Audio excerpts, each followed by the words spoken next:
తెలంగాణ ఏర్పాటును ఇండియా పాకిస్తాన్ విభజన లాగా చేయడం జరిగిందని చెప్పేసి తేజస్వి సూర్య ఏదైతే మాట్లాడడం జరిగిందో దీనిపైన సర్వత్రా విమర్శలు రావడం జరుగుతుంది. ఆయన మాట్లాడుతుంటే ఎక్కడ కూడా తెలంగాణకు సంబంధించిన కాంగ్రెస్ ఎంపీలు కావచ్చు, బీజేపీ ఎంపీలు కూడా నోరెత్తకపోవడం అనేది కూడా తెలంగాణ వాదులంతా కూడా విస్మయానికి గురి చేయడం జరుగుతుంది. అంటే తెలంగాణ రాష్ట్ర ఏర్పాటు కోసం 1200 మంది అమరులు కావడం అనేది తండ్రికి పుత్రశోకం కావచ్చు, భర్తను కోల్పోయిన భార్యలు ఉండడం జరిగింది. ఎంతో మంది చాలా తమ కుటుంబాలను కూడా తెలంగాణ కోసం కోల్పోయిన పరిస్థితి ఉంది.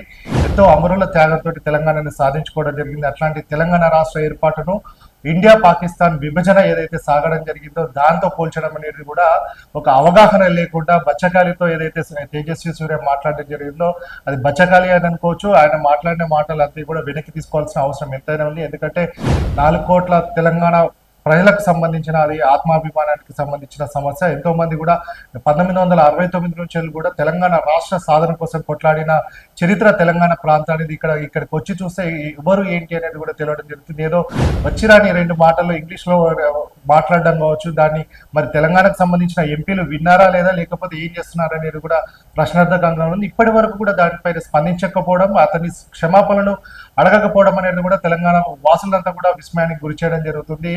సో మొత్తంగా అతి చిన్న వయసులోనే తేజస్వి సూర్య అనే వ్యక్తి ఎంపీగా గెలవడం జరిగింది అనేది ఓకే, మనం అందరం కూడా సోషల్ మీడియాలో ఆయన ఉవ్వెత్తున పైకి లేపడం జరిగింది. కానీ సౌత్ కి సంబంధించి దక్షిణ ప్రాంతాలకు డెలిమిటేషన్ ప్రక్రియలో చాలా మటుకు తక్కువ సంఖ్యలో సీట్లు అంటే పార్లమెంట్ కావచ్చు సీట్లు తగ్గే అవకాశం ఉంటుందనే దానిపైన చర్చ జరిగిన సందర్భంలో బీజేపీకి సంబంధించిన ఎంపీ అతి చిన్న వయసులోనే ఎంపీగా రికార్డులకు ఎక్కాడంటున్న వ్యక్తి బాధ్యతారాహిత్యంగా మాట్లాడడం జరిగింది. ఇందులో భాగంగానే తెలంగాణ రాష్ట్ర ఏర్పాటు అనేది కూడా ఇండియా పాకిస్తాన్ విభజన మాదిరిగా ఆయన పోల్చడం అనేది కూడా ఎవరు కూడా సహించలేనిది.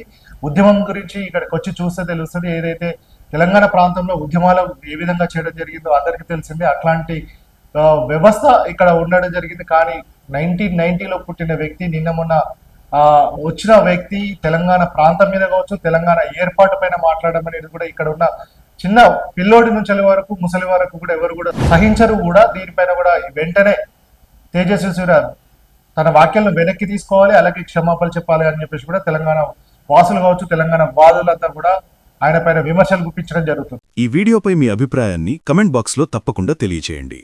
అలాగే ఈ వీడియోని లైక్ చేయండి. మీరు చేసే ఒక్క లైక్ మరిన్ని వీడియోలు చేయడానికి మాకెంతో ప్రోత్సాహాన్నిస్తుంది. సామాన్యుడి కోసం మేమందించే సమాచారం కోసం సమయం టీవీ ఛానల్ని ఇప్పుడే సబ్స్క్రైబ్ చేసుకోండి.